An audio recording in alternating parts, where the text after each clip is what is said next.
Assalamualaikum warahmatullahi wabarakatuh. Apa kabar semuanya? Semoga baik-baik saja. Kalau sehat alhamdulillah. Kalau sakit semoga cepat sembuh ya. Yang lagi minum teh, kopi, susu atau apalah itu, jangan dipekangi, kan juga butuh. Di Agregasi Asa dalam podcast teman cerita akan menemani kalian beberapa menit ke depan. Berbicara mengenai patah hati, saya yakin semua manusia yang hidup dan tinggal di dunia pasti pernah merasakannya. Mulai dari anak-anak, mulai dari orang dewasa, kakek-kakek, nenek-nenek, semua golongan pasti pernah merasakannya. Namun, dalam porsi dan versi yang berbeda-beda. Contoh misalnya, sakit hati seorang anak-anak adalah ketika tidak diberikan permen, ketika tidak diberikan mainan yang sangat disukainya. Contoh patah hati yang dirasakan oleh remaja, misalnya ketika cintanya ditolak. Dan masih banyak contoh-contoh lain mengenai patah hati. Ya, kenapa sih patah hati itu bisa ada? Ya, sebagai manusia memang seperti itu. Jikalau satu hal yang membuat hati terluka, pasti akan merasa sedih dan hati akan patah. Dan ketika sudah sedih, yang dilakukan apa? Kalau bukan meneteskan air mata. Ya, begitulah manusia. Fitrahnya memang seperti itu. Ketika merasakan sesuatu yang mengganjal pada dada, tak sengaja, ia akan meneteskan air mata. Tidak mengenal kasta, tidak mengenal jenis kelamin laki-laki ataupun perempuan. Semuanya akan terkena. Terus bagaimana cara kita menyikapi patah hati?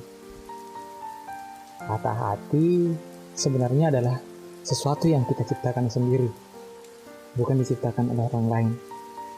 Karena kamu yang memiliki hati, kamu sendiri yang sengaja membuatnya patah dengan berharap kepada manusia. Patah hati yang dirasakan, jikalau menurut kita itu adalah sebab dari orang lain, maka langkah pintar, langkah tepat yang kita lakukan untuk menghilangkan rasa sakit hati itu ya dengan bersabar.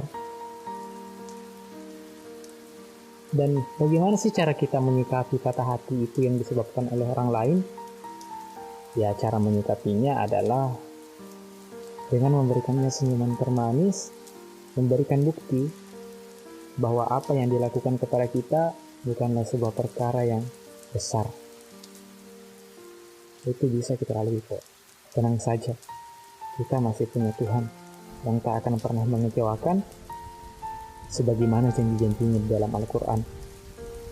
Nah, dari patah hati itu kita bisa belajar bagaimana supaya kita tidak menciptakan patah hati baru, terutama patah hati yang kita ciptakan kepada hati orang lain.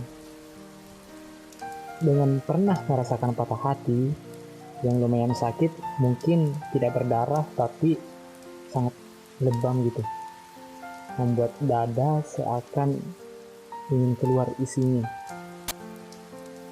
Tenang saja, semuanya akan hilang ketika kamu kembali kepada Pencipta. Berharaplah hanya kepadanya. Patah hati yang kamu rasakan akan segera sirna ketika kamu merelakan dan mengikhlaskan. Dan dari luka itu, kamu akan belajar bahwa sebenarnya Tuhan sayang sama kamu. Tuhan memberikan cobaan itu kepada kamu karena Tuhan tahu kamulah yang mampu.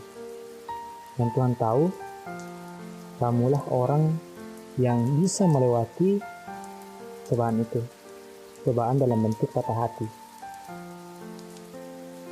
Coba diberpikir, kenapa Dan bagaimana saya bisa patah hati? Itu gara-gara orang lain atau gara-gara diri saya pribadi?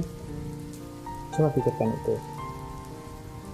Jika telah ditelaah lebih dalam, pasti kamu akan mengerti siapa sebenarnya sumber penyebab sakit hati yang kamu alami. Saya nggak bermaksud menyalahkan diri sendiri, namun yang kenyataan memang seperti itu, bro. Penyebab patah hati adalah diri sendiri akibat terlalu berharap kepada sesuatu yang selain ilahi. Semoga dari patah hati itu kamu bisa belajar ya. Semoga dari patah hati itu kamu mendapatkan pelajaran dan kamu dapat mempelajari sesuatu.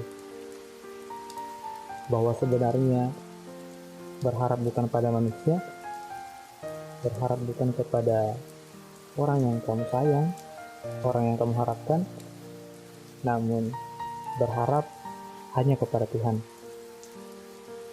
Percayalah, Tuhan tak akan pernah mengkhianati janjinya. Mungkin cuma itu yang bisa saya sampaikan pada podcast teman cerita kali ini. Jikalau ada kekurangan dari saya mohon maaf. Kalau ada kesalahan kata dari saya mohon maaf. Saya tutup dengan ucapan Assalamualaikum warahmatullahi wabarakatuh. Tetap jaga kondisi dan kesehatan.